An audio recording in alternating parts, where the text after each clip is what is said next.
Am I audible? Yes, ma'am. Yes, ma'am. I think Oh, there are no doubts. okay then. So we will see about sharpening filtering. So here filtering is going to give the sharpening effect. So already while seeing the kernel operations, we have seen a little bit of sharpening. We will look more into it. So there's a sharpening filters. So here you can see how enhancement has been done. So we will see in detail. So the main objective of sharpening filters is removing the blur from the images. Sometimes you will have a lot of blur. See in that averaging filter, everywhere we were having some sort of a blur in the image, isn't it? So how that blur will be removed? Only when the details are enhanced, only when the details are sharpened, highlighted. This blur will be removed. So you need to remove the blur and you need to highlight the edges. So these are the main objectives of sharpening filters. So this is very, very useful in enhancing the very fine details in an image. So the image may have a very fine details, isn't it? Particularly medical images and other things. So you will have very fine details. Those things will be enhanced. So this enhancement, there's a sharpening or filtering. This is another sharpening filtering. So this is basically done by differentiation method. We will carry out differentiation, first level differentiation, second level differentiation, mainly differentiation procedure.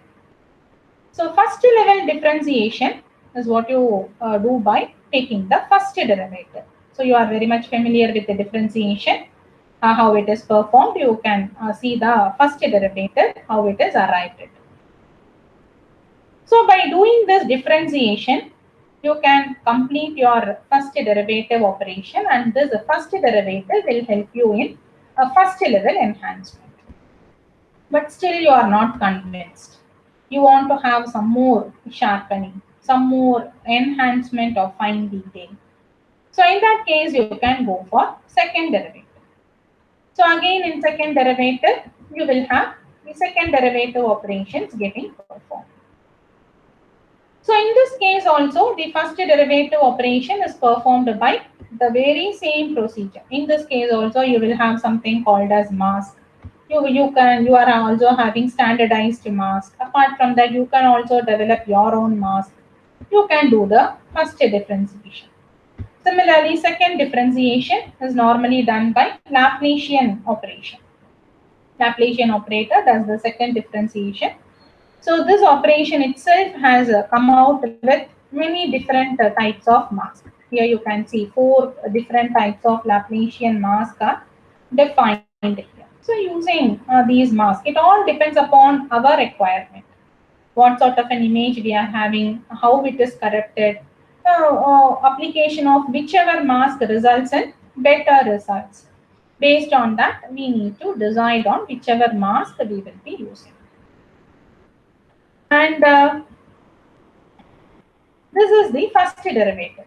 This first derivative is called as gradient operation. Normally it is called by the name gradient, isn't it? So again you have got a gradient along the x direction, gradient along the y direction. You have got some gradient mask which will do this work. So you will have a 2 cross 2. You can see a column wise, row wise. So it is a 2 cross 2 mask. Using a 2 cross 2 gradient mask also you can perform. And apart from this gradient mask, you also have got some other mask called as a Roberts mask. So he has come out with a methodology. And Sobel's mask.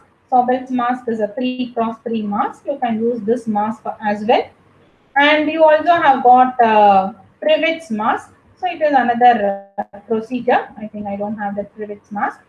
So using these masks, you can perform the enhancement, that is a sharpening filtering.